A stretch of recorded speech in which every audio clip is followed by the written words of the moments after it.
पत्थर, गोफन और बड़ी बातें। इज़राइल के पहले राजा का नाम शाऊल था। राजा शाऊल ने परमेश्वर की आज्ञा नहीं मानी, इसलिए परमेश्वर ने शमूएल नबी से कहा, शिय नाम के एक व्यक्ति को ढूंढ, उसके पुत्रों में से एक नया राजा होगा।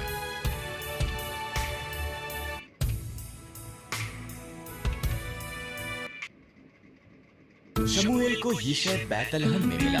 उसने यिशै के 7 पुत्रों को देखा। वो सुंदर और बलवान दिखते थे। उनमें से कोई नहीं।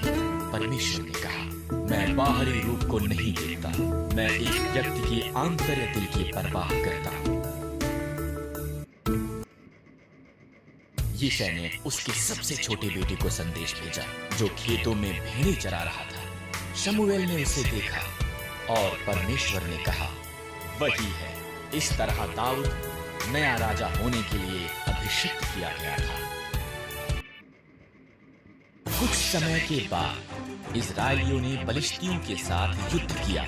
एक दानो पलिश्ती सिपाही गोलियत ने इजरायलियों को उसके साथ लड़ने के लिए एक योद्धा को भेजने के लिए कहा, पर सभी इजरायली डरे हुए थे। दाऊद सेना में उसके भाइयों के लिए भोजन लेकर आया। उसने गोलियत की चुनौती सुनी और डरा नहीं। परमेश्वर की सेना का अपमान करने की उसकी इतनी हिम्मत। दाऊद ने कहा, मैं उसके साथ युद्ध करूंगा। अचंभित हुए राजा शाऊल ने दाऊद को अपने शस्त्र देने की पेशकश की। नहीं, दाऊद ने कहा, परमेश्वर ने जंगली जानवरों को मारने में मेरी सहायता की है, वो गोलियत के विरुद्ध भी मेरी सहायता करेगा। दाऊद ने 5 पत्थर और एक गोफन लिया। क्या मैं एक कुत्ता हूँ? गोलियत कहा, तुमने मेरे साथ युद्ध करने के लिए एक छोटे से लड़के को भेजा है। तेरे पास एक भाला है। दाऊद ने कहा, पर मेरे पास इजराइल के परमेश्वर की सहायता है।